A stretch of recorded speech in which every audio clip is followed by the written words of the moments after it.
옛날 어느 상골 마을에 사방이 병풍처럼 둘러싸인 깊은 골짜기 사이로 맑은 물이 흐르고 가을바람이 황금빛 들판을 어루만지던 평화로운 시절이 있었습니다. 이 마을에서 가장 으뜸가는 부자로 소문난 최부자 댁은 며칠 전부터 사람들의 발길이 끊이지 않아 문지방이 다를 지경이었는데, 이는 최부자의 하나뿐인 외동아들 철수 도련님이 드디어 장가를 가게 되었기 때문입니다. 마당 한가운데에는 멍석이 넓게 깔려 있었고 그 위에는 갓 수확한 햅쌀과 콩들이 가득 쌓여 있어 집안의 넉넉한 살림살이를 자랑하는 듯했으며, 곳곳에서 일하는 하인들의 임에는 구슬 같은 땀방울이 맺혀 가을 햇살에 반짝이고 있었습니다. 최부자 댁은 기와 지붕의 곡선이 유려하고 담장이 높아 마을 어디에서나 그 위세를 짐작할 수 있는 대가였는데, 이번 혼사는 인근 고을에서 덕망 높기로 유명한 선비 집안의 규수와 맺어지는 것이라 최 부자의 어깨는 그 어느 때보다 높이 솟아 있었습니다. 최 부자는 아침 일찍부터 사랑채와 안채를 오가며 준비 상황을 점검했고 하인들을 독려하며 혹여나 부족한 것이 있을까 노심초사 살피는 모습이 영락없이 자식을 끔찍이 아끼는 아버지의 모습이었습니다. 담장 너머로 구수한 기름 냄새와 떡지는 냄새가 온 마을로 퍼져나가니 지나가던 동네 강아지들조차 꼬리를 흔들며 대문 앞을 기웃거릴 정도로 잔치 분위기는 무르익어가고 있었습니다. 이 분주한 집안 한 구석에서 묵묵히 장작을 패고 있는 건장한 청년이 있었으니 그의 이름은 돌쇠라 불리는 이 집의 머슴이었습니다. 돌쇠는 태어날 때부터 부모를 잃고 최부자 댁에서 거두어 기른 아이였는데, 어릴 적부터 남다른 힘과 성실함으로 주인 어른의 신임을 한 몸에 받고 있었습니다. 그는 구릿빛 피부에 수초로 그린 듯 짙은 눈썹을 지녔고 큰 키와 딱 벌어진 어깨는 웬만한 장수 못지않은 기고를 자랑하여 머슴으로 살기에는 아깝다는 소리를 마을 어르신들로부터 종종 듣곤 했습니다. 돌쇠가 도끼를 높이 들어 내리찍을 때마다 굵은 통나무가 단번에 쪼개지며 경쾌한 소리를 냈고, 그 소리는 혼례 준비로 들뜬 집안의 소란스러움 속에 묘한 무게감을 더해주고 있었습니다. 반면 사랑채 문을 열어놓고 책상 앞에 앉아있는 신랑 철수 도련님의 모습은 돌쇠와는 사뭇 다른 분위기를 자아내고 있었는데, 그는 창백칼이 많지 하얀 얼굴에 가느다란 몸매를 지닌 전형적인 서생의 모습이었습니다. 평소 같으면 책 읽는 소리가 낭랑하게 흘러나왔을 터이지만 혼례가 내일로 다가온 오늘따라 그는 책장을 넘기지도 못한 채 한숨만 푹푹 내쉬며 안절부절 못하고 있었습니다. 철수는 어릴 적부터 몸이 약하고 심성이 여려 바깥 출입보다는 방 안에 틀어박혀 지내는 것을 좋아했기에 낯선 처녀와 평생을 약속하고 한 가정을 이끌어야 한다는 사실이 그에게는 기대보다는 감당하기 힘든 두려움으로 다가오고 있는 듯했습니다. 해는 어느덧 서산마루에 걸려 붉은 노을을 토해내고 있었고 마당에서 일하던 일꾼들도 하나둘 허리를 펴며 잠시 휴식을 취하는 시간이었지만 돌쇠는 여전히 묵묵히 마당을 쓸고 있었습니다. 그때 사랑채 방문이 벌컥 열리더니 철수 도련님이 급한 목소리로 돌쇠를 불렀고, 돌쇠는 하던 비질을 멈추고 서둘러 사랑채 툇마루 앞으로 달려가 허리를 숙였습니다. 도련님은 주위를 두리번거리며 혹시나 누가 듣는 사람은 없는지 살피더니 떨리는 목소리로 돌쇠에게 가까이 오라고 손짓을 했고, 돌쇠는 의아한 마음을 감추며 도련님 가까이 귀를 가져다 댔습니다. 도련님의 이마에는 식은땀이 송골송골 맺혀 있었고 눈동자는 불안하게 흔들리고 있어 보는 사람마저 조마조마하게 만들었습니다. 돌쇠야, 나는 정말이지 혼례를 치를 자신이 없구나. 저 많은 하객들 앞에서 사모간대를 쓰고 절을 올릴 생각을 하니 가슴이 꽉 막힌 듯 답답하여 숨을 쉴 수가 없다. 철수 도련님은 마치 물에 빠진 사람이 지푸라기라도 잡는 심정으로 자신의 속마음을 털어놓았는데, 이는 평소 신분의 벽을 넘어 형제처럼 지내온 돌쇠에게만 할 수 있는 하소연이었습니다. 돌쇠는 도련님의 창백한 손을 쳐다보며 안타까운 마음이 들었지만 머슴의 신분으로 주인의 혼사를 두고 왈가왈부할 수는 없는 노릇이었기에 그저 묵묵히 듣고만 있었습니다. 도련님의 목소리에는 단순한 긴장감을 넘어선 깊은 공포가 서려 있었는데 그것은 세상 밖으로 나가는 것에 대한 본능적인 거부감처럼 느껴지기도 했습니다. 돌쇠는 잠시 뜸을 들이다가 굵직하고 낮은 목소리로 도련님을 위로하며 입을 열었는데 그의 말에는 억지스러운 꾸밈이 없는 진심이 담겨 있었습니다. 도련님, 누구나 처음 겪는 대사는 두렵고 떨리기 마련입니다. 하지만 최부자 어른께서도 지켜보고 계시고 무엇보다 도련님은 이 집안의 기둥이시니 내일 예복을 입으시면 언제 그랬냐는 듯 늠름하게 해내실 것입니다. 돌쇠의 말은 투박했지만 단단한 바위처럼 믿음직스러웠기에 철수 도련님은 그 말에 잠시나마 위안을 얻은 듯 깊은 한숨을 내쉬며 고개를 끄덕였습니다. 하지만 돌쇠가 다시 마당으로 내려가려 돌아섰을 때 도련님의 눈빛이 다시금 불안하게 흔들리는 것을 그는 미처 보지 못했습니다. 어둠이 깔리기 시작하자 청사초롱에 불이 하나둘 켜지기 시작했고 집안은 낮과는 또 다른 활기로 가득 차기 시작했는데 이는 내일 새벽부터 시작될 혼례 음식을 준비하기 위해 아낙네들이 밤을 새워야 했기 때문입니다. 부엌에서는 고소한 전 부치는 냄새와 달콤한 식혜 냄새가 진동을 했고 안방마님은 며느리에게 줄 예물을 다시 한번 점검하며 입가에 흐뭇한 미소를 짓고 있었습니다. 최 부자는 사랑차에 대청마루에 앉아 담뱃대에 불을 붙이며 내일 찾아올 손님들의 명단을 훑어보고 있었는데 그의 얼굴에는 가문을 빛낼 경사에 대한 자부심과 기대감이 가득 차올라 붉은 기운마저 감돌고 있었습니다. 마당 한구석에 있는 행랑채에서 돌쇠는 내일 신랑이 타고 갈 말의 갈기를 비껴주고 있었는데 말 또한 내일의 중요한 행사를 아는지 얌전하게 돌쇠의 손길을 받아들이고 있었습니다. 돌쇠는 말의 목덜미를 쓰다듬으며 혼자 말처럼 중얼거렸는데 그것은 도련님에 대한 걱정과 자신의 처지에 대한 묘한 씁쓸함이 뒤섞인 독백이었습니다. 도련님이 저렇게 약한 마음을 잡수셔서 큰일이구나. 부디 내일 아침에는 마음을 다잡으셔야 할 텐데. 돌쇠는 자신도 모르게 도련님이 입게 될 화려한 사모간대와 자신이 입고 있는 낡은 무명옷을 비교하며 잠시 생각에 잠겼지만 이내 고개를 저으며 잡념을 떨쳐버렸습니다. 그에게는 그저 주어진 일을 묵묵히 해내는 것이 최선의 도리였기 때문입니다. 밤이 깊어지자 마을의 개 짖는 소리도 잦아들고 가을 풀벌레 소리만이 뜰 안에 가득 차게 되었는데 유독 사랑채의 불빛만은 꺼질 줄을 모르고 창호지 문 밖으로 새어 나오고 있었습니다. 돌쇠는 잠자리에 들기 전 마지막으로 집 안을 순찰하며 문단속을 하고 있었는데 사랑채 앞을 지날 때 방 안에서 인기척이 들리지 않아 잠시 발걸음을 멈추었습니다. 평소라면 책장을 넘기는 소리나 헛기침 소리가 들려야 했지만 방 안은 마치 아무도 없는 것처럼 고요하기만 하여 돌쇠의 마음 한구석에 불안한 그림자가 드리워지기 시작했습니다. 그는 잠시 문 앞에 서서 귀를 기울이다가 도련님이 피곤하여 일찍 잠드셨으려니 생각하고 발길을 돌렸습니다. 하지만 그 시각 철수 도련님은 이불 위에 앉아 무릎을 감싸 안은 채 퀭한 눈으로 허공을 응시하고 있었는데 그의 곁에는 내일 입어야 할 파란색 관복이 벽에 걸려 마치 그를 내려다보는 듯한 형상을 하고 있었습니다.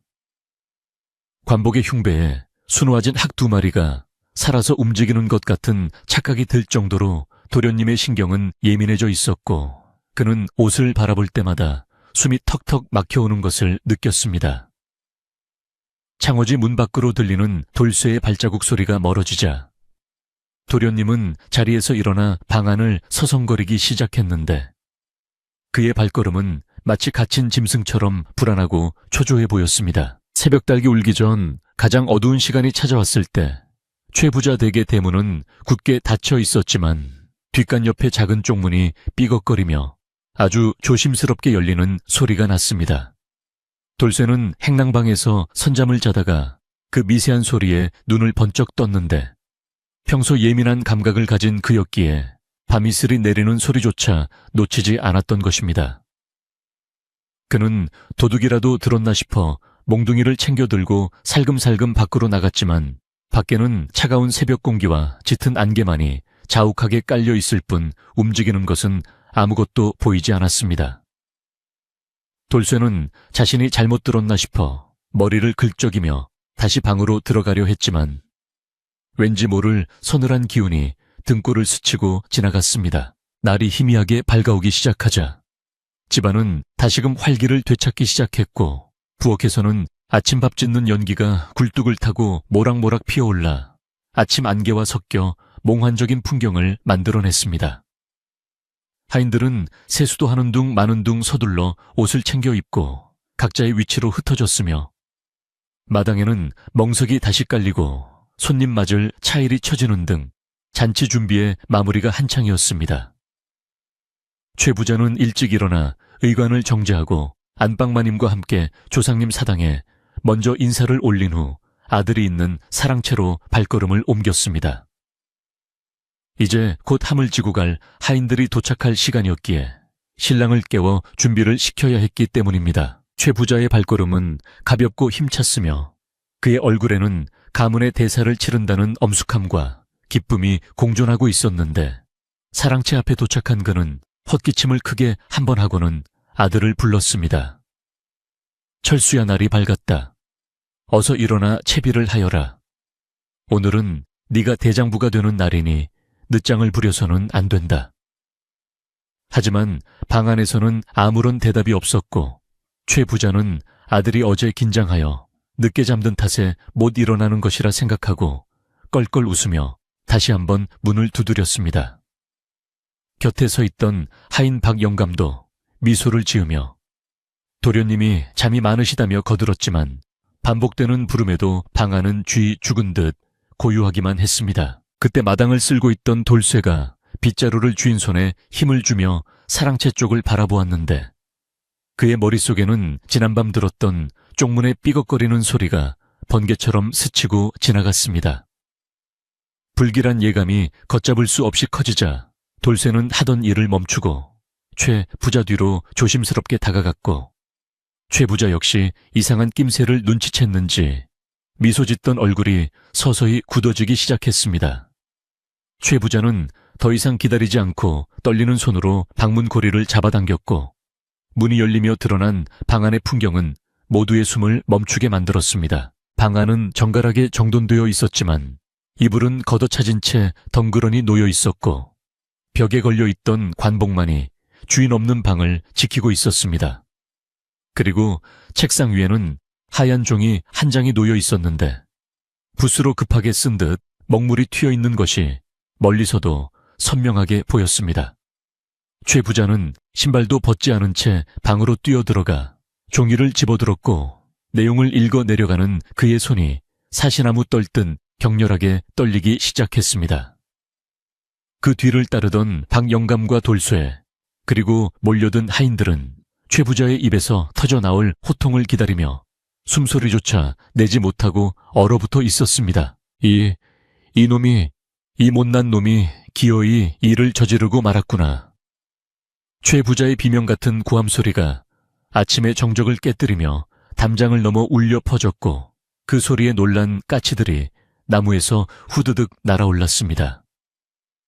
종이에는 부모님의 뜻을 따르기에는 자신이 너무나 부족하고 겁이 나서 잠시 몸을 피한다는 기가 막히고 어처구니 없는 내용이 적혀 있었습니다.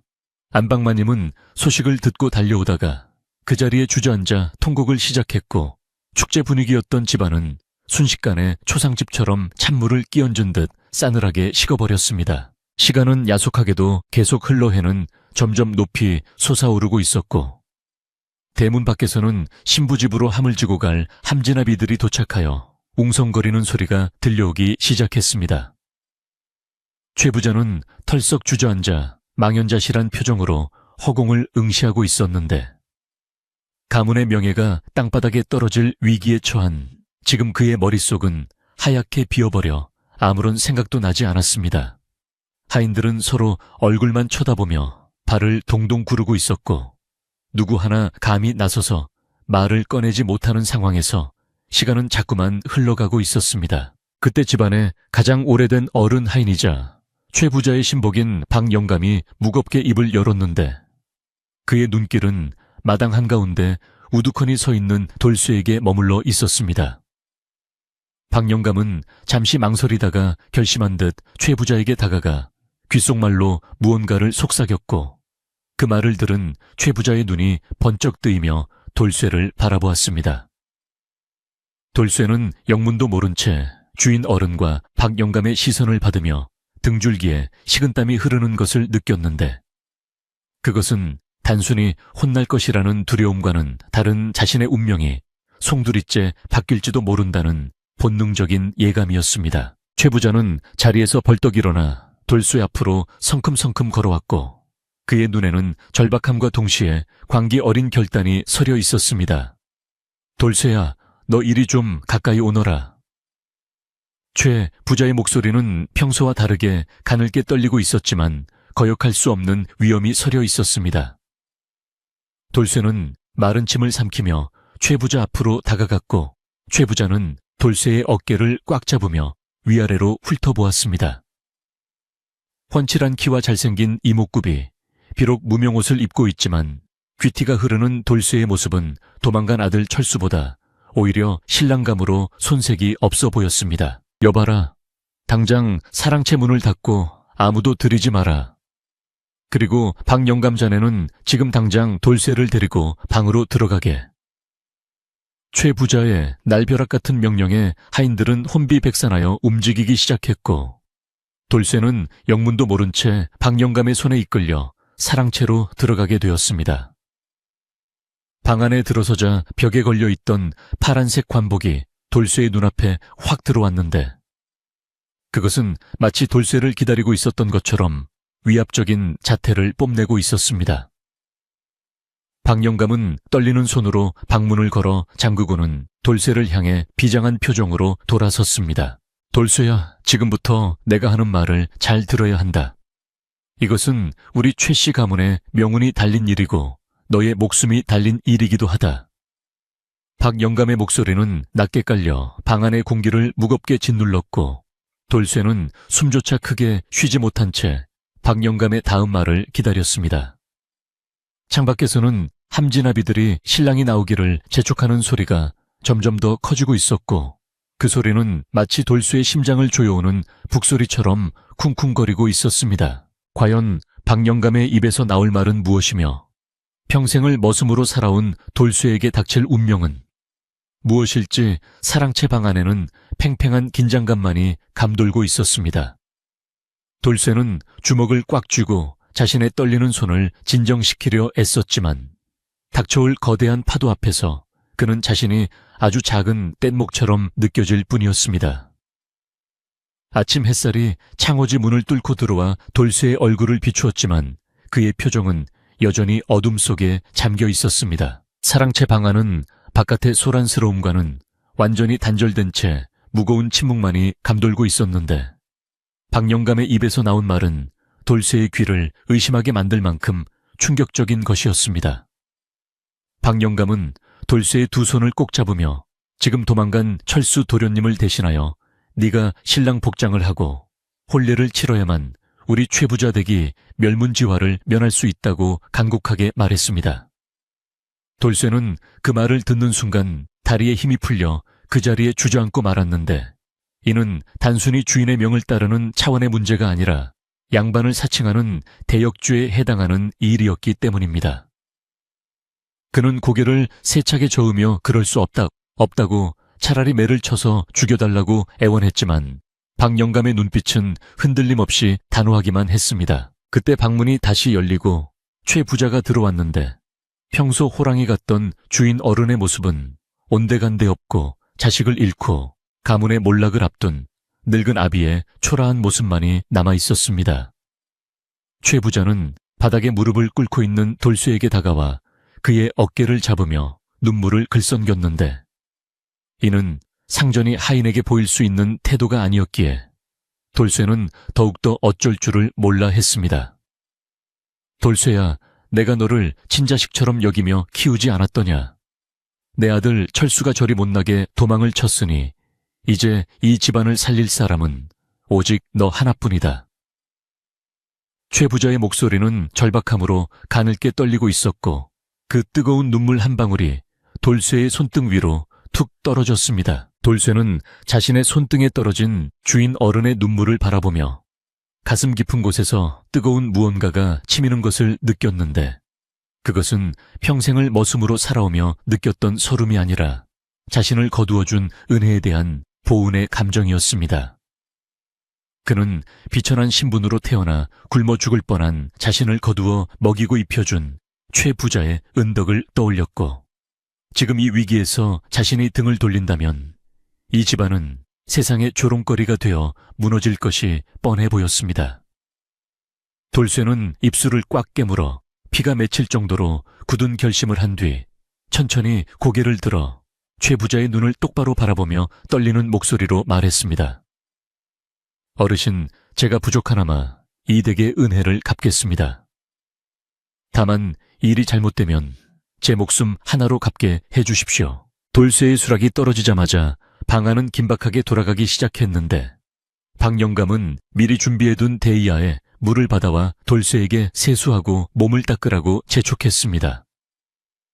돌쇠는 평소 땀에 젖은 무명적삼을 벗어던지고 차가운 물로 몸을 닦아냈는데 물이 피부에 닿을 때마다 그는 자신이 입고 있던 머슴이라는 껍질을 벗어내는 듯한 기분이 들었습니다. 거친 흙일로 단련된 그의 근육질 몸매는 좁은 방 안에서도 빛을 발했는데 박 영감은 그런 돌쇠의 몸을 보며 철수 도련님보다 훨씬 더 장부다운 기골이라며 감탄을 금치 못했습니다. 돌쇠는 떨리는 손으로 수건을 집어 물기를 닦았지만 심장은 여전히 쿵쾅거리며 진정될 기미를 보이지 않았습니다. 이제 본격적인 비연장이 시작되었는데 가장 먼저 입은 것은 하얀 비단으로 만든 속적삼과 속바지였습니다. 평생 거친 3번만 입어온 돌쇠에게 비단의 부드러운 감촉은 마치 뜬구름을 잡는 듯 낯설고 어색하여 몸이 절로 움츠러들었습니다. 그는 혹시나 자신의 거친 손이 비단을 찢을까봐 조심스럽게 팔을 끼워 넣었고 박 영감은 옷매무새를 만져주며 허리끈을 단단히 메어주었습니다.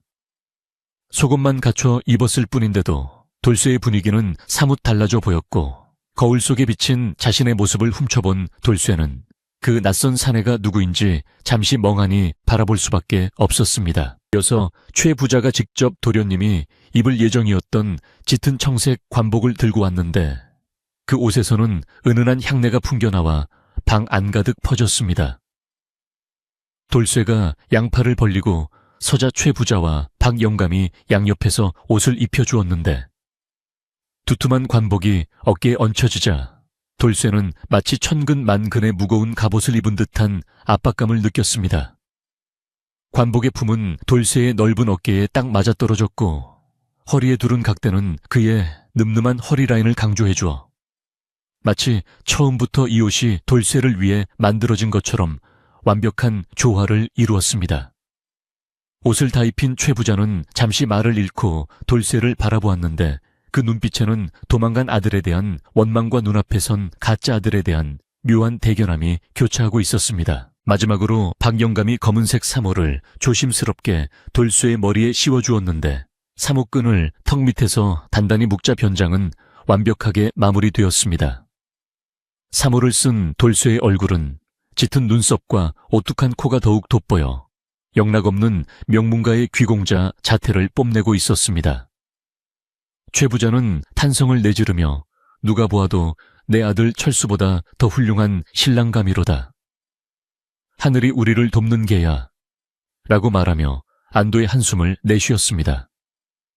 하지만 돌쇠는 거울 속에 자신을 보며 두려움에 떨고 있었는데 겉모습은 양반이 되었을지 몰라도 속은 여전히 미천한 머슴이라는 사실이 그의 발목을 잡고 있었기 때문입니다. 이제 출발 시간이 임박하여 문 밖에서는 함진아비들과 가마꾼들이 신랑이 나오기만을 기다리며 웅성거리고 있었고 마당의 악공들은 악기를 조율하며 흥을 돋우고 있었습니다.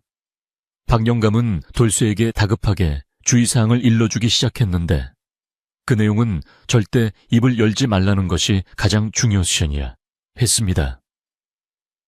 돌쇠야, 내 목소리는 굵어서 바로 들통이 날 것이야. 누가 말을 걸어도 절대 대꾸하지 말고 그저 부채로 얼굴을 가리고 고개만 끄덕이거라. 알겠느냐? 돌쇠는 박영감의 말을 새겨들으며 비장한 표정으로 고개를 끄덕였고 손에 쥐어준 화려한 접부채를 펼쳐 얼굴을 가리는 연습을 수차례 반복했습니다. 최 부자는 마지막으로 돌쇠의 발에 목화 신발을 신겨주었는데 가죽으로 만든 신발은 돌쇠의 발에 꼭 끼어 약간 불편했지만 걸을 만은 했습니다. 방 안에서 몇 번 걸음을 옮겨보던 돌쇠는 양반들이 걷는 팔자걸음을 흉내 내보려 했지만 몸에 밴 씩씩한 걸음걸이는 쉽게 고쳐지지 않아 애를 먹었습니다. 최 부자는 그런 돌쇠를 보며 너무 의식하지 말고 평소처럼 당당하게 걷거라. 오히려 쭈뼛거리는 것이 더 이상해 보일 것이다. 라고 조언해 주었고 돌쇠는 심호흡을 크게 한번 하고는 허리를 곧게 펴고 자세를 바로잡았습니다. 드디어 굳게 닫혀있던 사랑채 방문이 활짝 열리고 가을 햇살이 눈부시게 쏟아져 들어와 방 안의 어둠을 몰아냈습니다. 돌쇠는 잠시 눈을 찡그리며 빛에 적응하려 애썼고 그 뒤로 최 부자와 박 영감이 근심 어린 표정을 감추고 짐짓 밝은 표정으로 뒤따라 나왔습니다. 마당에 있던 하인들은 방문이 열리자 일제히 고개를 숙여 예를 표했는데 그들은 화려한 관복을 입은 사람이 당연히 철수 도련님일 것이라 생각하고 감히 얼굴을 똑바로 쳐다보지 못했습니다. 돌쇠는 익숙한 마당과 동료 하인들을 내려다보며 기이한 감정에 휩싸였는데 매일 빗자루를 들고 서 있던 그곳에 이제는 주인의 자격으로 서 있다는 사실이 믿기지 않았습니다. 돌쇠가 대도를 내려와 마당을 가로지르자 그 위풍당당한 풍채에 하인들 사이에서 작은 감탄사가 터져 나왔습니다. 어이구, 우리 도련님이 저렇게 훤칠하셨던가 옷이 날개라더니 사람이 달라 보이네 그려. 수근거리는 소리가 돌쇠의 귀에 들어왔지만 그는 부채로 얼굴을 반쯤 가린 채 앞만 보고 걸었습니다. 심장은 터질 듯이 뛰었지만 겉으로는 태연한 척 연기해야 했기에 돌쇠의 등줄기에는 식은땀이 비오듯 흘러내려 비단 속옷을 적시고 있었습니다. 최 부자는 돌쇠의 곁을 지키며 혹시나 있을지 모를 실수를 막기 위해 그림자처럼 따라붙었습니다. 대문 앞에는 하얀 백마가 화려한 장식을 하고 기다리고 있었는데 이 말은 돌쇠가 어제 저녁까지 비껴주고 먹이를 주던 바로 그 말이었습니다. 말은 낯선 옷을 입은 사내가 다가오자 잠시 콧김을 뿜으며 경계하는 듯했으나 돌쇠가 슬그머니 말에 목덜미를 익숙한 손길로 쓰다듬자 이내 주인의 냄새를 알아차리고 얌전해졌습니다. 돌쇠는 안장에 발을 올리고 단숨에 말 위로 뛰어올랐는데 그 동작이 너무나 날렵하고 힘이 넘쳐 구경하던 마을 사람들마저 박수를 치며 환호했습니다. 말 위에 앉아 내려다본 세상은 평소보다 훨씬 높고 넓어 보였고 돌쇠는 아찔한 현기증을 느끼며 고삐를 꽉 움켜쥐었습니다. 최 부자는 말 옆에 서서 돌쇠의 옷매무새를 마지막으로 점검하는 척하며 낮은 목소리로 속삭였습니다. 돌쇠야, 이제부터 네가 내 아들이다. 저 문을 나서는 순간부터 뒤를 돌아보지 말고 오직 앞만 보고 가거라. 너의 어깨에 우리 가문의 모든 것이 달려있다. 돌쇠는 말없이 고개를 끄덕이며 최 부자의 눈을 바라보았고 두 사내 사이에는 말로 표현할 수 없는 비장한 약속이 오고 갔습니다. 최 부자의 눈가는 촉촉하게 젖어 있었고 돌쇠는 그 눈물을 보며 다시 한번 마음을 다잡았습니다. 신랑 행차요 하는 선소리꾼의 힘찬 외침과 함께 징과 꽹과리가 울려 퍼지며 행렬이 움직이기 시작했습니다. 대문이 활짝 열리고 돌쇠가 탄 말이 천천히 밖으로 나가자 기다리고 있던 마을 사람들이 와하고 함성을 지르며 꽃가루를 뿌려주었습니다.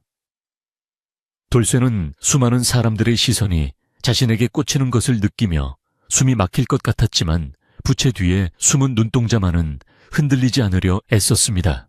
동네 아이들은 말을 따라 달리며 신랑이 잘생겼다고 노래를 불렀고 아낙네들은 부러운 눈빛으로 행렬을 바라보며 수군거렸습니다. 행렬은 마을 어귀를 지나 황금빛 들판이 펼쳐진 신장로로 접어들었는데 가을바람이 불어와 돌쇠의 옷자락을 펄럭이게 만들었습니다.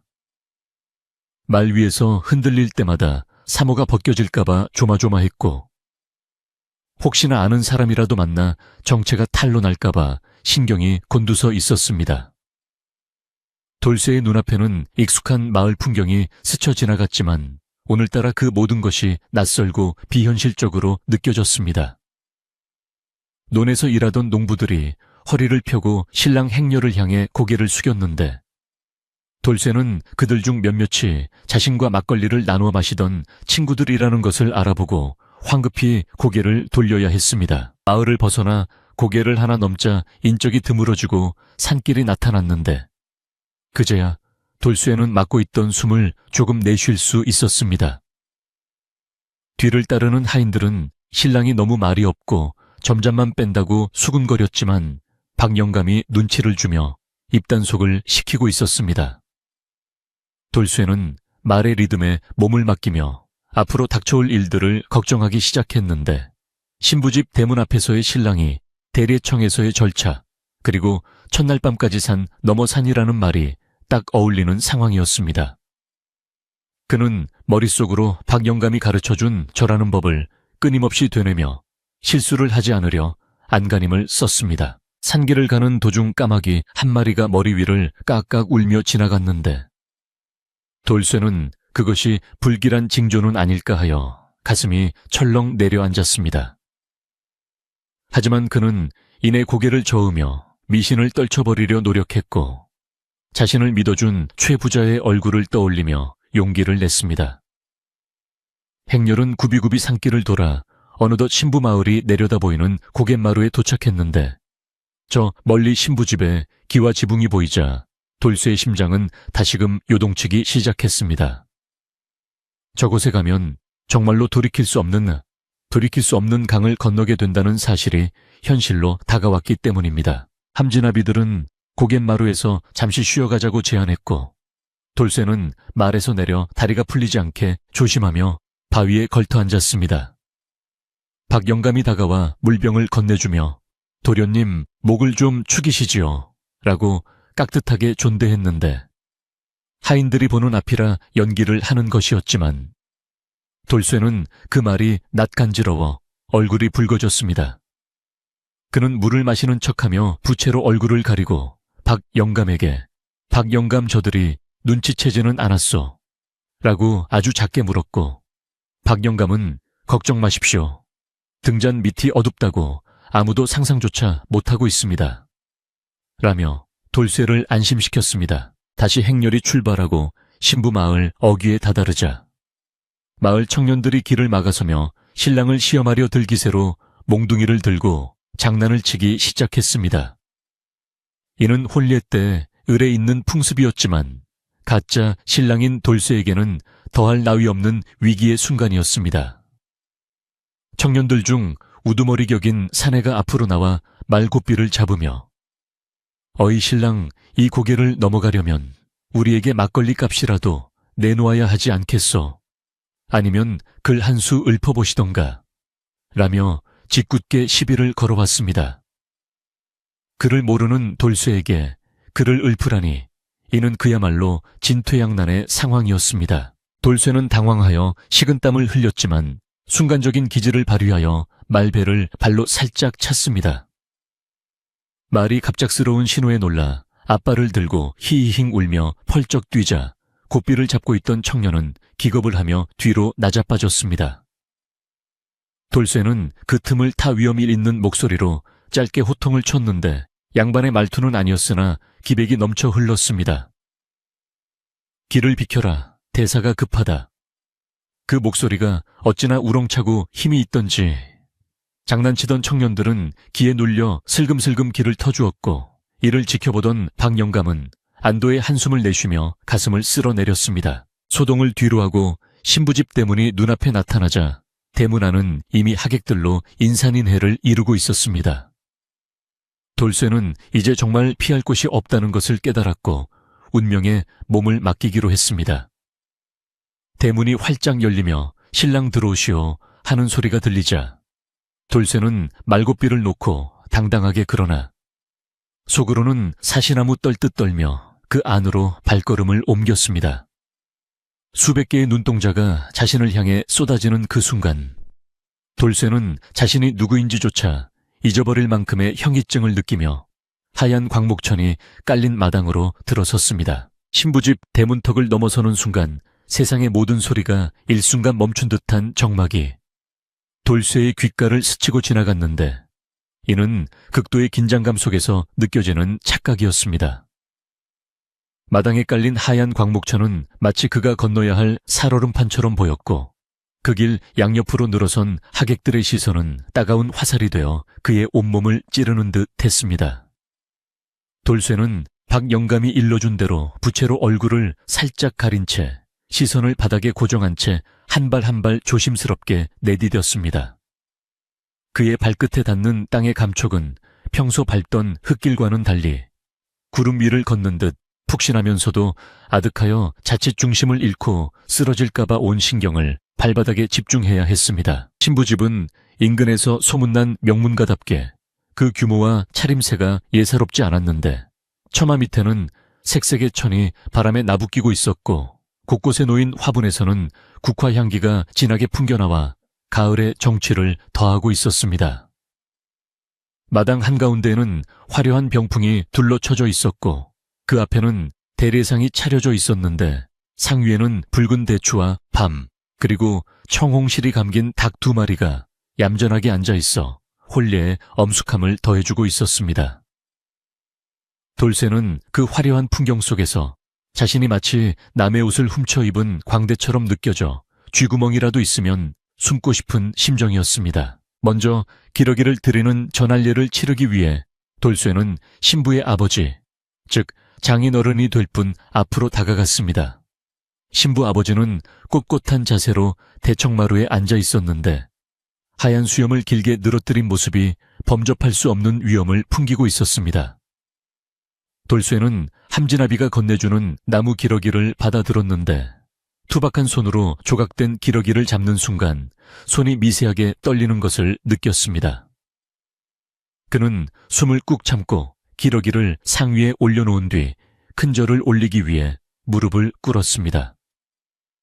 평소 밭을 갈고 짐을 나르며 단련된 돌쇠의 하체는 흔들림 없이 바닥에 안착했고 그 모습은 오히려 가녀린 선비들보다 훨씬 더 듬직하고 안정감이 있어 보였습니다. 신부 아버지는 고개를 숙이고 절을 하는 신랑의 모습을 유심히 관찰하고 있었는데 소문으로 듣던 병약한 서생의 모습과는 달리 어깨가 딱 벌어지고 풍채가 좋은 사위를 보며 내심 흡족한 표정을 지었습니다. 허허, 최 부자가 아들 자랑을 덜 했구먼. 저리 훤칠하고 힘 있는 사내일 줄이야. 장인어른의 작은 혼잣말이 돌쇠의 귀에 들어오자 그는 죄책감에 고개를 더욱 깊이 숙일 수밖에 없었습니다.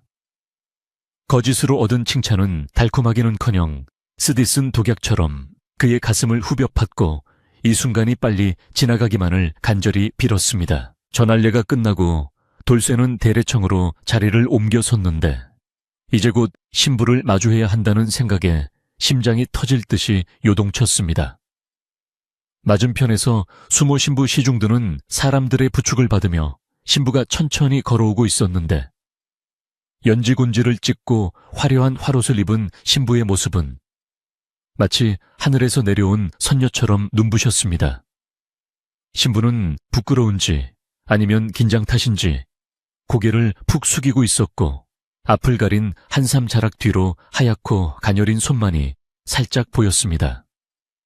돌쇠는 감히 신부의 얼굴을 똑바로 쳐다보지 못하고 곁눈질로 살피며 이토록 귀한 규수가 자신 같은 머슴과 마주 서 있다는 사실에 현기증을 느꼈습니다. 사회자의 홀기식순을 적은 글 읽는 소리가 낭낭하게 울려 퍼지자 본격적인 대례가 시작되었습니다. 신랑은 동쪽으로 신부는 서쪽으로 서시오. 돌쇠는 박영감과 연습했던 방향을 헷갈리지 않으려 애쓰며 자리를 잡았고 수모들의 도움을 받아 손을 씻는 의식을 치렀습니다. 차가운 물이 손끝에 닿자 정신이 번쩍 들었지만 동시에 자신의 손에 박힌 굳은 살과 거친 흔적들이 들킬까봐 황급히 수건으로 물기를 닦아내고 소매 속으로 손을 감추었습니다. 다행히 사람들은 예식을 지켜보느라 분주하여 신랑의 손바닥까지 자세히 들여다보는 이는 없었습니다. 가장 힘든 순서인 교벨의 절을 교환하는 순서가 시작되었는데 신부가 먼저 수모의 도움을 받아 2번 절을 하자 돌쇠도 담례로 1번 절을 해야 했습니다. 두꺼운 관복과 뻣뻣한 사모 때문에 몸을 굽히기가 쉽지 않았지만 돌쇠는 평소의 근력으로 버티며 정중하게 허리를 숙였습니다. 오히려 너무 유연하고 힘있게 절을 하는 바람에 지켜보던 하객들 사이에서 신랑 허리 힘이 장산에 그려 하는 짓궂은 농담이 터져 나왔습니다. 돌쇠는 얼굴이 화끈거렸지만 이것이 양반의 채통을 지키는 것인지 아닌지 판단할 겨를도 없이 기계적으로 몸을 움직였습니다. 신부와 마주보고 섰을 때 돌쇠는 화롯 소매 사이로 신부의 눈동자가 파르르 떨리고 있는 것을 보았습니다. 신부 역시 낯선 사내와의 혼인이라는 인생의 큰 변화 앞에서 두려움에 떨고 있는 것이 분명했습니다. 돌쇠는 그 떨림을 보며 묘한 동질감과 함께 연민을 느꼈습니다. 비록 자신은 가짜 신랑이지만 지금 이 순간만큼은 이 여인을 안심시키고 예식을 무사히 마쳐야 한다는 책임감이 본능적으로 솟아올랐습니다. 그는 짐짓 태연한 척 어깨를 펴고 듬직하게 서 있으려 노력했고 그런 그의 태도는 알게 모르게 신부에게도 전해져 그녀의 떨림이 조금씩 잦아들게 만들었습니다. 합근리의 술잔을 나누는 의식과 이어졌는데 표주박을 쪼개 만든 잔에 술이 채워졌습니다. 돌쇠는 평소 일과를 마치고 주막에서 막걸리를 벌컥벌컥 마시던 버릇이 나올까봐 조심하며 양손으로 공손하게 잔을 받아 들었습니다. 술 냄새가 코끝을 찌르자 긴장이 조금 풀리는 듯 했으나 그는 입술만 살짝 죽이는 신용을 하고는 잔을 내려놓았습니다. 신부 역시 소매로 얼굴을 가리고 조심스럽게 술을 마셨는데 두 사람이 잔을 주고받는 모습은 그림처럼 아름다워 하객들의 탄성을 자아냈습니다. 돌쇠는 이 아름다운 장면의 주인공이 자신이 아니어야 했다는 생각에 가슴 한구석이 아려왔습니다. 바람이 불어와 대래청의 촛불이 일렁거렸고 돌쇠의 그림자가 마당에 길게 드리워졌습니다. 예식이 절정에 달하자 분위기는 더욱 엄숙해졌고 하늘도 이들의 결합을 축복하는 듯 구름 사이로 햇살을 비추어 주었습니다. 하지만 돌쇠의 등줄기에는 식은땀이 멈추지 않고 흘러내려 속적삼이 축축하게 젖어들고 있었습니다. 그는 자신이 연기하고 있는 이 최도령이라는 인물이 언제 벗겨질지 모르는 가면과 같다는 사실을 한시도 잊지 않았습니다. 하객들 틈에 섞여 있는 박영감이 초조한 눈빛으로 자신을 지켜보고 있는 것이 눈에 들어오자 돌쇠는 다시 한번 정신을 바짝 차렸습니다. 긴 예식이 드디어 끝이 나고 신랑과 신부가 양가 어른들께 인사를 올리는 순서가 되었습니다. 돌쇠는 신부 부모님 앞에서 큰 절을 올렸는데 바닥에 머리를 대고 있는 시간이 마치 영겁처럼 느껴졌습니다. 부디 우리 딸을 잘 부탁하네. 자네만 믿겠네. 장인어른의 떨리는 목소리가 정수리에 꽂히자 돌쇠는 마음속으로 죄송합니다. 정말 죄송합니다를 수없이 되뇌었습니다. 고개를 들었을 때 장모님의 눈가에 맺힌 눈물을 보며 돌쇠는 자신이 저지르고 있는 이 기만의 죄가 얼마나 무거운 것인지 뼈저리게 실감했습니다. 식이 끝나고 신랑은 큰 상 잔치상을 받기 위해 별채로 안내되었습니다. 신랑을 호위하는 마을 청년들과 친척들이 우르르 몰려와 돌쇠를 둘러싸고 짓궂은 장난을 걸기 시작했습니다. 신랑 글재주가 뛰어나다 들었는데 어디 시 한 수 읊어보시게. 신부 얼굴이 어떠하던가 너무 고와서 눈이 멀 뻔했지. 쏟아지는 질문 공세에 돌쇠는 말문이 막혔습니다. 그는 묵묵부답으로 일관하며 미소만 짓는 작전을 썼지만 짓궂은 청년들은 쉽게 물러서지 않았습니다. 그때 박 영감이 재빨리 끼어들어 상황을 정리했습니다. 아이고, 도련님께서 며칠 밤을 꼬박 세우시며 공부를 하시다가 오셔서 몹시 피곤하십니다. 귀한 사위에게 너무 짓궂게 구시면 장인어른께서 노하십니다. 박 영감의 노련한 대처 덕분에 돌쇠는 위기를 모면할 수 있었지만 등 뒤에서는 뭐야, 너무 샌님 아니야 하는 불만 섞인 소리들이 들려왔습니다.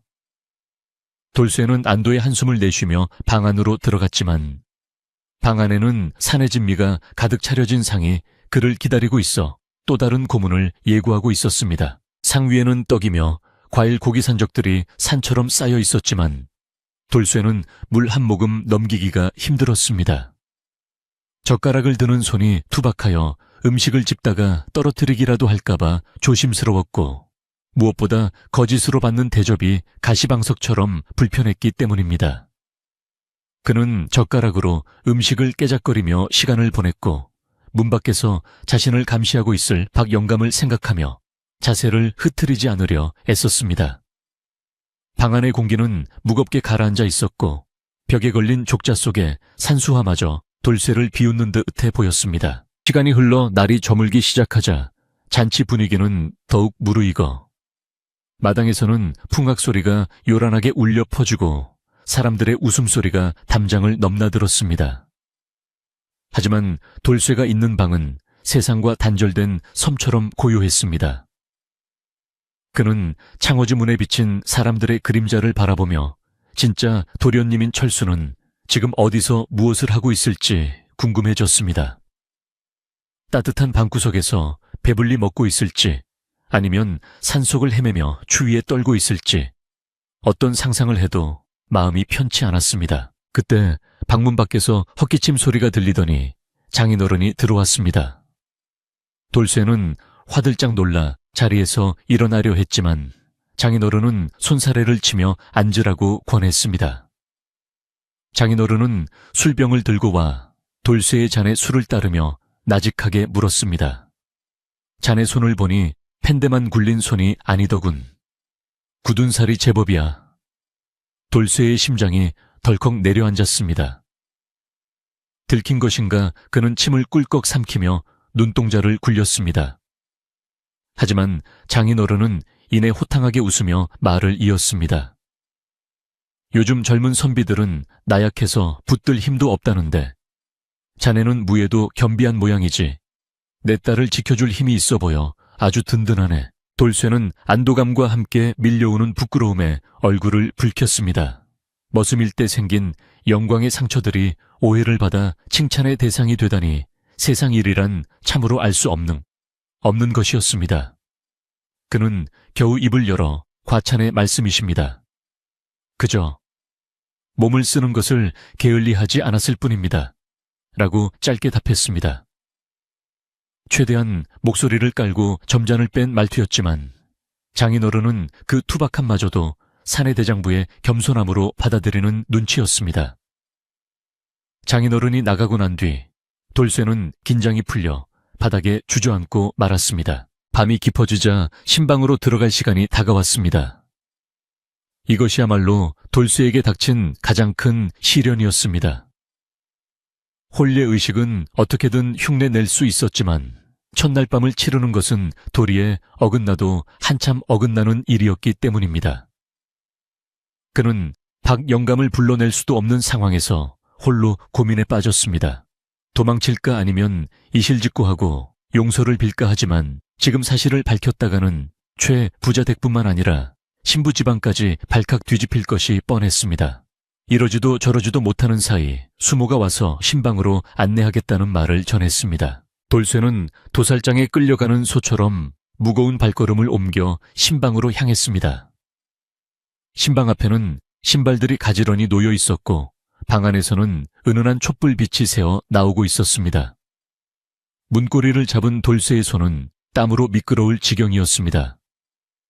심호흡을 크게 한 번 하고 문을 열자 방 한구석에 다소곳이 앉아있는 신부의 모습이 눈에 들어왔습니다.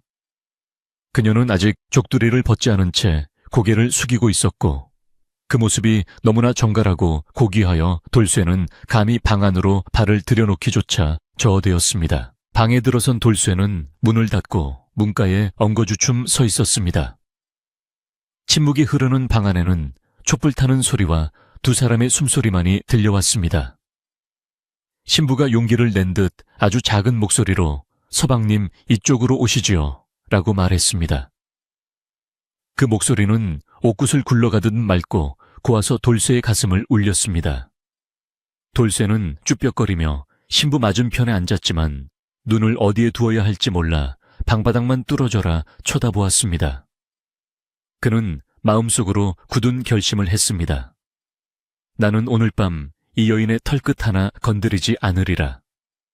날이 밝는 대로 모든 죄를 고하고 벌을 받으리라. 돌쇠가 꼼짝도 하지 않고 앉아만 있자 신부는 의아한 듯 고개를 살짝 들어 신랑을 훔쳐보았습니다. 호롱불 아래 비친 신랑의 얼굴은 조각처럼 잘생겼지만 표정은 근심으로 가득 차 있어 보였습니다. 신부는 조심스럽게 손을 뻗어 돌쇠의 굳은 손등을 덮었는데 따뜻하고 부드러운 온기가 전해지자 돌쇠는 쏘스라치게 놀라 손을 뺄 뻔했습니다. 하지만 신부의 따뜻한 마음이 느껴져 차마 그럴 수 없었습니다. 두 사람 사이에는 묘한 기류가 흘렀는데 그것은 남녀 간의 정이라기보다는 서로 다른 이유로 불안해하는 영혼들이 나누는 위로와도 같았습니다. 바로 그때 밖에서 웅성거리는 소리가 들리더니 급박한 발자국 소리가 신방 쪽으로 다가왔습니다. 여보게 큰일 났네. 대문 밖에서 웬 미친놈이 행패를 부리고 있어. 장인어른의 다급한 외침이 들려왔습니다. 돌쇠는 순간적으로 온몸에 털이 곤두서는 것을 느꼈습니다. 올 것이 왔구나. 그는 직감적으로 밖에서 난동을 부리는 자가 누구인지 알 수 있었습니다. 그것은 바로 도망쳤던 진짜 신랑 철수 도련님이었습니다. 돌쇠는 반사적으로 자리에서 벌떡 일어났고 신부는 놀란 눈으로 그를 올려다보았습니다. 무슨 일이십니까, 서방님? 신부의 물음에 대답할 겨를도 없이 돌쇠는 굳게 닫힌 문을 바라보며 주먹을 꽉 쥐었습니다. 이제 숨겨왔던 진실이 세상 밖으로 드러날 시간이 코앞으로 다가왔습니다. 신방의 촛불이 문틈으로 들어온 바람에 격렬하게 흔들리며 꺼질 듯 말 듯 위태롭게 춤을 추고 있었습니다. 돌쇠의 눈빛은 더 이상 흔들리지 않았고 다가올 폭풍우를 맞이하려는 듯 비장하게 빛나고 있었습니다. 신방 문이 덜컥 열리며 찬바람이 들이닥치자 촛불이 꺼질 듯 위태롭게 흔들렸고 돌쇠는 뒤도 돌아보지 않고 마당으로 뛰쳐나갔습니다. 신부 역시 놀란 가슴을 부여잡고 문틀을 잡은 채 밖을 내다보았는데 평화롭던 잔칫집 마당은 순식간에 아수라장으로 변해 있었습니다. 청사초롱 불빛 아래 흙투성이가 된 한 사내가 대문 앞에서 고래고래 소리를 지르며 난동을 부리고 있었고 하인들이 그를 말리느라 엉겨붙어 뒹굴고 있는 모습이 보였습니다.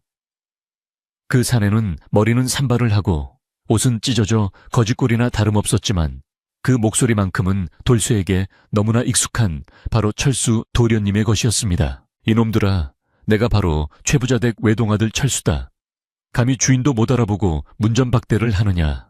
당장 비키지 못할까. 철수는 술에 취했는지 비틀거리며 고함을 쳤는데 그의 눈은 광기로 번들거리고 있었고 입에서는 거친 욕설이 쉴 새 없이 쏟아져 나왔습니다. 혼비백산한 하객들은 웅성거리며 뒤로 물러섰고 최 부자는 얼굴이 사색이 되어 어쩔 줄을 모르고 발만 동동 구르고 있었습니다. 가문의 체면을 위해 덮으려 했던 비밀이 가장 추악한 형태로 드러나는 순간이었고 이는 돌쇠가 가장 두려워했던 최악의 상황이었습니다. 돌쇠는 대도를 내려와 마당 한가운데로 성큼성큼 걸어갔는데 화려한 관복을 입은 그의 모습은 흙투성이의 철수와 극명한 대조를 이루었습니다. 하인들을 뿌리치고 마당으로 들어서려던 철수는 자신과 똑같은 옷을 입고 서 있는 돌쇠를 발견하고는 순간 멍하니 멈춰 섰습니다. 자신의 옷을 입고 자신의 자리에 서서 자신보다 더 늠름한 모습으로 서 있는 머슴을 본 철수의 얼굴은 수치심과 분노로 붉게 달아올랐습니다. 철수는 삿대질을 하며 저놈이 내 옷을 훔쳐 입고 주인 행세를 하고 있다. 저놈은 내 종 돌쇠다 라고 악을 썼습니다. 철수의 폭로가 터지자 마당에 있던 수많은 하객들 사이에서는 경악의 비명이 터져 나왔고 여기저기서 뭐라고 종이라고, 그럼 우리가 머슴한테 절을 했단 말인가 하는 웅성거림이 파도처럼 퍼져나갔습니다. 최 부자는 다리에 힘이 풀려 하마터면 쓰러질 뻔했으나 박 영감이 급히 부축하여 겨우 몸을 지탱했습니다. 모든 시선이 돌쇠에게 집중되었지만 돌쇠는 변명하지 않고 그 자리에 털썩 무릎을 꿇었습니다. 그는 쓰고 있던 사모를 벗어 옆에 내려놓고 바닥에 이마를 대며 깊이 엎드렸는데 그 모습은 죄인의 형상이면서도 묘하게 당당한 기품이 서려 있었습니다. 죽여주십시오, 장인어른. 아니, 대감마님, 저는 최부자 댁에서 일하는 머슴 돌쇠가 맞습니다. 돌쇠의 굵직하고 낮은 목소리가 소란스러운 마당을 가르고 울려 퍼지자 사람들은 숨을 죽이고 그의 다음 말을 기다렸습니다. 철수는 기세등등하여 보십시오. 저놈이 실토하지 않습니까? 당장 저놈을 끌어내고 멍석마리를 해도 시원찮을 판입니다. 라며 날뛰었지만 이상하게도 사람들의 눈초리는 철수에게 곱지 않았습니다. 도망쳤다가 뒤늦게 나타나 행패를 부리는 진짜 신랑보다 죄를 구하고 엎드려 있는 가짜 신랑에게 더 무게감이 실려 있었기 때문입니다. 이때 대청마루에서 이 모든 상황을 지켜보고 있던 신부의 아버지 장인어른이 천천히 마당으로 내려왔습니다. 그의 표정은 차갑게 굳어 있었고 눈빛은 매서워 주변의 공기마저 얼어붙게 만들었습니다. 장인어른은 날뛰는 철수 앞을 지나쳐 무릎 꿇고 있는 돌쇠 앞에 멈춰 섰습니다. 그리고 다시 고개를 돌려 흑투성이의 철수를 노려보며 입을 열었습니다. 자네가 최진사 댁 아들이라 했는가? 그렇다면 묻겠네. 오늘 낮 대례가 치러질 때 자네는 어디에 있었는가? 그의 목소리는 나지막했지만 천둥 같은 엄중함이 담겨 있었습니다. 철수는 장인어른의 섰을 퍼런 기세에 눌려 쭈뼛거리며 대답했습니다. 그것이 잠시 마음이 심란하여 산에 올라갔다가 길을 잃었을 뿐입니다. 하지만 이제 돌아왔으니 제 자리를 찾으러 온 것입니다. 그의 변명은 구차하기 짝이 없었고 듣는 이들의 눈살을 찌푸리게 만들었습니다. 장인어른은 코웃음을 치며 다시 물었습니다. 길을 잃었다. 혼례가 무서워 도망친 것이 아니고 사내 대장부가 일생일대의 약속을 저버리고 도망쳤다가 이제 와서 밥상이 다 차려지니 숟가락을 얹으러 왔다는 말이냐. 장인어른의 호통의 철수는 얼굴이 홍당무가 되어 아무 말도 못하고 고개를 떨구었습니다. 장인어른은 시선을 돌려 돌쇠를 내려다보았습니다. 너는 머슴이라 했지. 네 주인이 도망친 것을 알았으면 너도 도망치거나 숨었어야지. 어찌하여 감히 양반의 옷을 입고 이 자리에 설 생각을 했느냐. 내 목숨이 아깝지 않더냐. 이는 돌쇠의 진심을 시험하는 날카로운 질문이었습니다. 돌쇠는 고개를 들지 않은 채 바닥을 향해 또렷하게 대답했습니다. 주인 집안의 망신은 곧 저의 수치이기도 합니다. 어르신의 은혜를 입고 자란 몸으로서 가문이 세상의 조롱거리가 되는 것을 참아볼 수 없었습니다. 제 목숨 하나로 두 집안의 체면을 지킬 수 있다면 그것으로 족하다 생각했습니다. 돌쇠의 대답이 끝나자 장인어른은 한동안 말이 없었고 마당에는 정적만이 흘렀습니다. 최 부자는 부끄러움에 고개를 들지 못하고 눈물만 훔치고 있었고 하객들은 이 기가 막힌 사연에 혀를 차면서도 돌쇠의 충심에 감동하는 눈치였습니다. 장인어른은 긴 한숨을 내쉬더니 하인들에게 명했습니다. 여봐라, 저기 서 있는 흑투성이 사내를 당장 대문 밖으로 끌어내라. 내 눈앞에 다시는 띄지 않게 하라. 하인들이 우르르 달려들어 철수를 붙잡자 철수는 발버둥을 치며 소리쳤습니다. 이게 무슨 짓입니까? 내가 진짜 신랑이란 말입니다. 장인어른, 닥쳐라. 내 사위는 하늘과 땅, 그리고 조상님 앞에서 예를 올리고 술잔을 나눈 사람이다. 혼례복만 입었다고 신랑이 되는 것이 아니다. 장인어른의 불호령이 떨어지자 하인들은 철수를 질질 끌고 대문 밖으로 내쫓았고 대문이 쾅하고 닫히는 소리가 마침표처럼 찍혔습니다. 마당에 남은 것은 무릎 꿇은 돌쇠와 그를 내려다보는 장인어른, 그리고 숨죽인 하객들 뿐이었습니다. 상황은 정리되었지만 돌쇠의 처분은 아직 결정되지 않은 상태라 긴장감은 여전히 팽팽했습니다. 장인어른은 무릎을 굽혀 돌쇠의 눈높이에 맞춰 앉았습니다. 그리고 돌쇠의 어깨에 손을 얹으며 부드러운 목소리로 말했습니다. 고개를 들게. 자네가 비록 신부는 미천할지 모르나 자네가 보여준 기백과 책임감은 그 어떤 양반보다 고귀하네. 오늘 내 딸과 절을 하고 약속을 맺은 것은 바로 자네야. 돌쇠는 천천히 고개를 들어 장인어른을 바라보았는데 그의 눈시울은 붉어져 있었고 눈물이 그렁그렁 맺혀 있었습니다. 평생 받아본 적 없는 인정과 존중이 담긴 말에 가슴속 응어리가 녹아내리는 듯했습니다. 최 부자가 떨리는 걸음으로 다가와 장인어른 앞에 무릎을 꿇었습니다. 사돈어른, 면목이 없습니다. 자식을 잘못 키운 제 죄가 큽니다. 이놈 돌쇠는 제 친자식이나 다름없는 아이니 부디 너그러이 용서해 주십시오. 최 부자의 사죄에 장인어른은 고개를 끄덕이며 그를 일으켜 세웠습니다.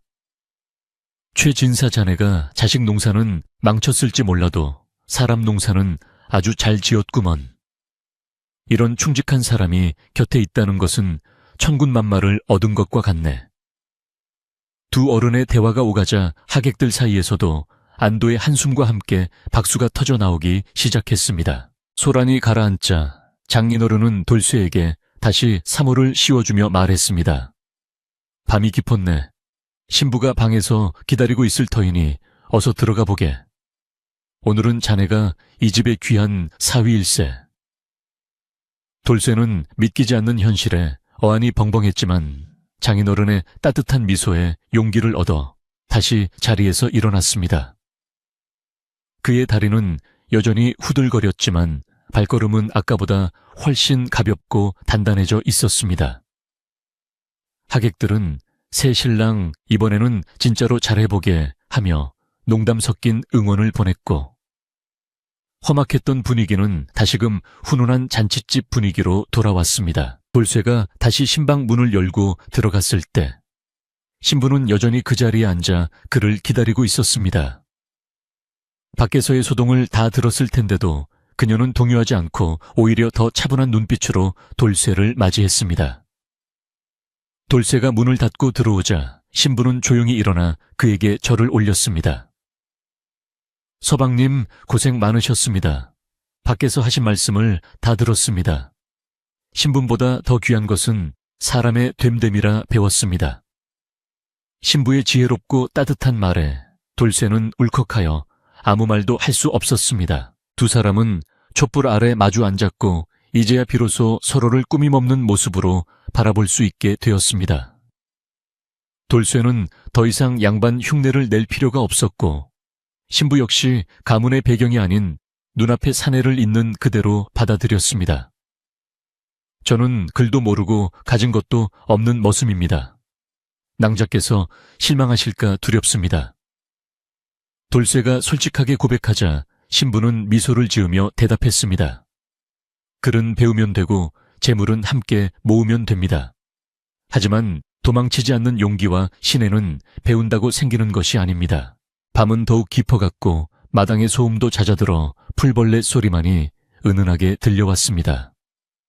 창호지 문 밖으로 하객들이 하나둘 돌아가는 발자국 소리가 들렸고 집안 식구들은 뒷정리를 하며 도란도란 이야기를 나누고 있었습니다. 방금 전에 폭풍우가 거짓말처럼 느껴질 정도로 평온한 공기가 집안을 감쌌습니다. 돌쇠는 조심스럽게 신부의 손을 잡았고 이번에는 놀라지 않고 그 손을 꽉 마주 잡았습니다. 투박하고 거친 손과 희고 고운 손이 맞닿은 그곳에서 새로운 인연의 싹이 트고 있었습니다. 최 부자와 장인어른은 사랑채에 마주 앉아 늦도록 술잔을 기울였습니다. 허허, 오늘 참으로 기이한 날일세. 가짜가 진짜가 되고 진짜가 가짜가 되는 날이니 말이네. 장인어른의 말에 최 부자는 씁쓸한 웃음을 지으며 술을 들이켰습니다. 내 아들 철수에게는 미안하지만 오늘 돌쇠가 보여준 모습은 내 평생 잊지 못할 것 같습니다. 내 돌아가면 저 아이를 호적에 올리고 정식으로 양자로 삼을 생각이네. 최 부자의 결심에 장인어른은 무릎을 치며 찬성했습니다. 암 그래야지. 그래야 우리 딸도 떳떳하게 살 수 있지 않겠나. 새벽이 가까워오자 마을은 깊은 잠에 빠져들었고 오직 신방의 촛불만이 꺼지지 않고 타오르고 있었습니다. 돌쇠는 신부에게 자신이 살아온 이야기, 최 부자 댁에서의 생활, 그리고 남모르게 품어왔던 꿈들에 대해 밤새도록 이야기했습니다.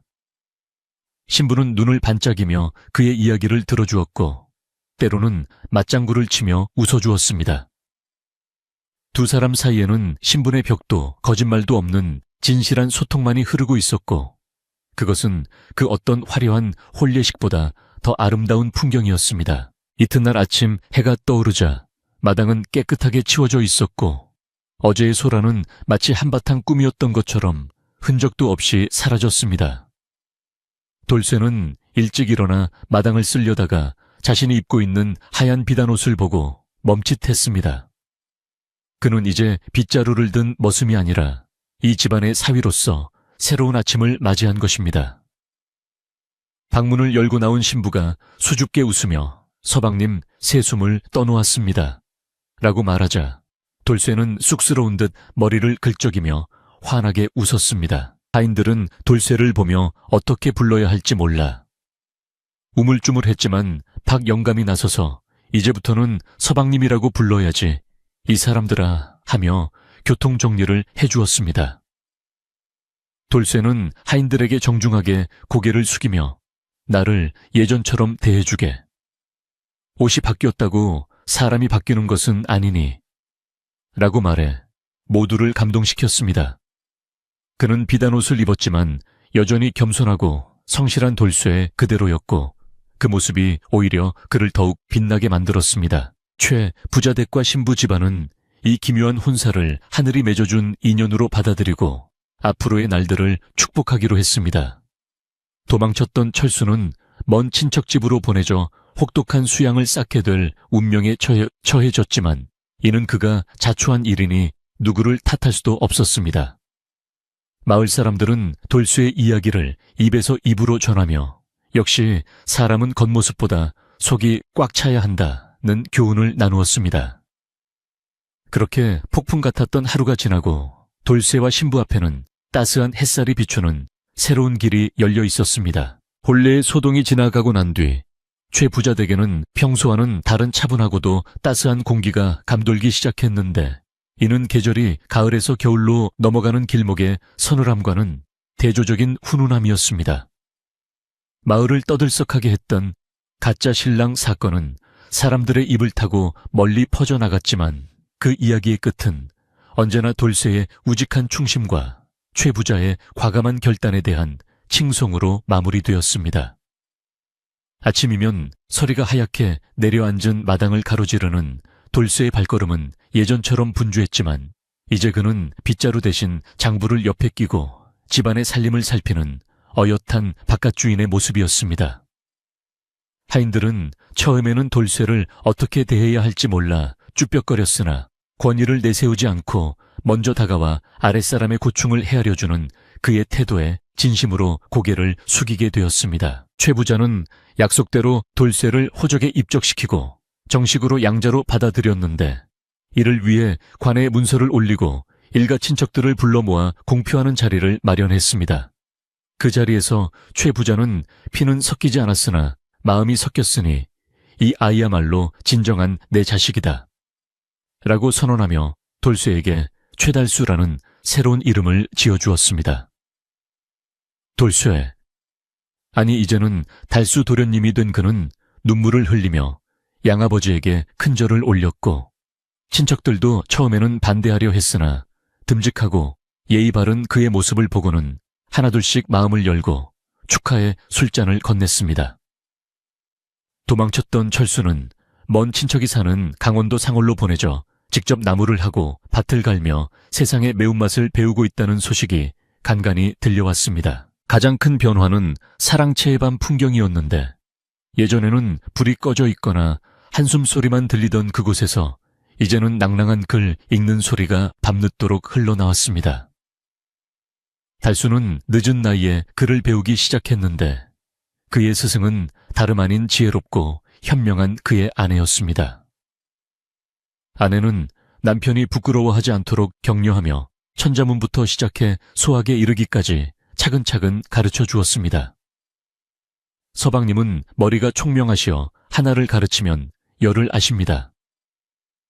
아내의 칭찬에 달수는 얼굴을 붉히며 더 열심히 붓을 잡았고 투박했던 그의 손은 이제 붓글씨를 쓰는 데에도 제법 익숙해져 갔습니다.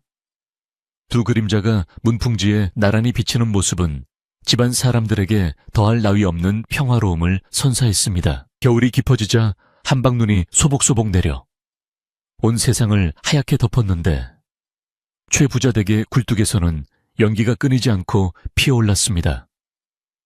달수는 눈이 많이 오면 혹여나 행랑채나 마을의 가난한 집들이 무너지지는 않을까 걱정하여 아침 일찍 하인들을 이끌고 마을을 순찰하며 눈을 치우고 땔감을 나누어 주었습니다. 예전 같으면 머슴으로서 시키는 일만 했을 그가 이제는 주인의 마음으로 마을 전체를 굽어 살피니 마을 사람들은 최 부자 댁에 복덩이가 들어왔다며 입을 모아 칭찬했습니다.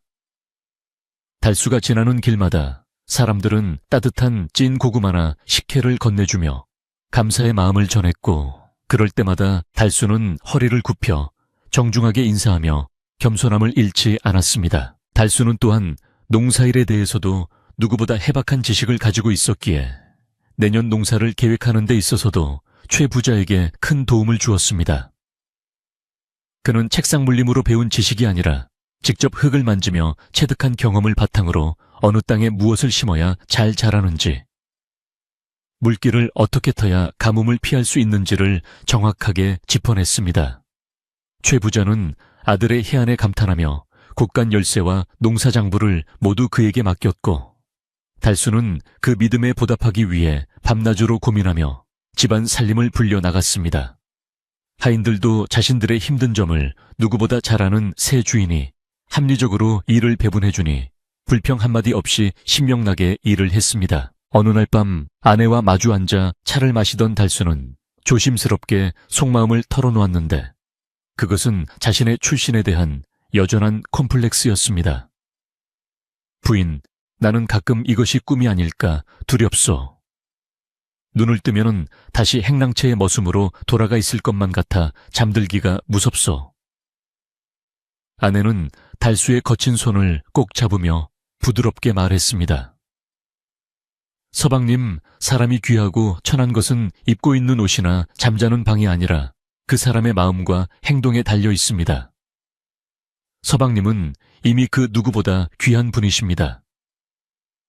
아내의 진심 어린 위로는 달수의 마음속 깊은 곳에 남아있던 불안의 씨앗을 완전히 녹여주었고 그는 비로소 편안한 마음으로 잠자리에 들 수 있었습니다. 봄이 찾아와 언 땅이 녹고 새싹이 파릇파릇 돋아나자 달수는 직접 소를 몰고 밭으로 나가 첫 쟁기질을 시작했습니다. 양반이 직접 쟁기를 잡는 것은 채통에 어긋난다는 주변의 만류도 있었지만 달수는 농자 천하지 대본이라 했는데 흙을 만지는 것이 어찌 부끄러운 일이겠습니까? 라며 웃어넘겼습니다. 그의 힘찬 고함 소리에 맞춰 소가 밭을 갈아엎자 기름진 흙냄새가 사방으로 퍼져나갔고 이를 지켜보던 소장농들도 덩달아 힘을 내어 농사일을 시작했습니다. 그해 최 부자 댁 논밭은 그 어느 해보다 풍성한 수확을 예고하듯 활기가 넘쳤습니다. 시간은 유수와 같이 흘러 어느덧 달수가 이 집의 사위이자 아들이 된 지 꼬박 1년이 지났고 다시금 풍요로운 가을이 찾아왔습니다. 황금빛으로 물든 들판을 바라보며 최 부자는 흐뭇한 미소를 감추지 못했는데 올해 수확량이 예년보다 훨씬 늘어 곳간이 차고 넘칠 지경이었기 때문입니다. 최 부자는 이를 기념하여 마을 사람들을 모두 초대해 큰 잔치를 열기로 했습니다. 이번 잔치는 작년의 혼례 잔치와는 달리 거짓이나 불안함 없이 순수한 기쁨과 감사함으로 가득 찬 자리가 될 것이었습니다. 달수는 직접 소를 잡고 술을 빚는 과정을 감독하며 손님 맞을 준비에 만전을 기했습니다. 잔칫날 마당에는 멍석이 깔리고 풍악 소리가 울려 퍼졌으며 마을 사람들은 남녀노소 할 것 없이 모여들어 음식을 나누어 먹고 춤을 추며 즐거워했습니다. 달수는 비단 옷을 입고 손님들 사이를 오가며 술잔을 권했는데 그의 얼굴에는 여유와 기품이 흘러 넘쳤습니다. 작년에 그를 짓궂게 놀렸던 동네 청년들도 이제는 그를 형님으로 깍듯하게 모시며 존경을 했습니다. 장인어른도 먼 길을 마다하지 않고 찾아와 사위의 어깨를 두드리며 자네 덕분에 내 딸 얼굴이 핀 것을 보니 내가 사위 하나는 정말 잘 골랐네 라며 껄껄 웃었습니다. 잔치가 무르익을 무렵 대문 밖에서 누추한 행색의 사내가 서성거린다는 소식이 들려왔는데 달수는 직감적으로 그가 누구인지 알 수 있었습니다. 그는 조용히 밖으로 나가 사내를 맞이했는데 예상대로 그는 강원도에서 고생을 하고 돌아온 철수였습니다. 철수는 검게 그을린 얼굴에 굳은 살 박인 손을 하고 있었고 달수를 보자마자 눈물을 흘리며 고개를 숙였습니다. 형님, 제가 잘못했습니다. 지난 일 연간 뼈저리게 후회했습니다. 철수의 진심 어린 사주의 달수는 그를 따뜻하게 안아주며 돌아왔으니 되었다. 이제부터라도 사람 구실을 하면 된다. 라고 다독였습니다. 달수는 철수를 데리고 최 부자 앞으로 갔고 최 부자는 몰라보게 달라진 친아들의 모습에 눈시울을 붉혔습니다. 최 부자는 철수를 내치지 않고 받아주었으나 집안의 대소사는 여전히 달수에게 맡기며 철수가 달수를 형님으로 모시고 배우도록 했습니다. 철수 또한 자신의 부족함을 인정하고 달수의 밑에서 농사일과 집안일을 배우기 시작했는데 형제 아닌 형제가 된 두 사람의 우애는 오히려 피를 나눈 형제보다 더 돈독해졌습니다. 마을 사람들은 이 또한 달수의 덕이라 칭송하며 최 부자 댁의 경사를 함께 기뻐했습니다. 잔치가 끝나고 모두가 돌아간 늦은 밤 달수는 아내와 함께 대청마루에 앉아 휘영청 밝은 보름달을 올려다보았습니다. 달빛은 마당의 장독대를 은은하게 비추고 있었고 가을 바람에 흔들리는 대나무 소리가 평화로운 자장가처럼 들려왔습니다. 달수는 찻잔을 내려놓고 조용히 입을 열었습니다. 부인, 저 달이 차고 기울기를 반복하든 우리네 인생도 참으로 알 수 없는 것 같소. 하지만 비바람이 몰아쳐도 뿌리 깊은 나무는 흔들리지 않는 것처럼 나 또한 언제나 이 자리를 묵묵히 지키겠소.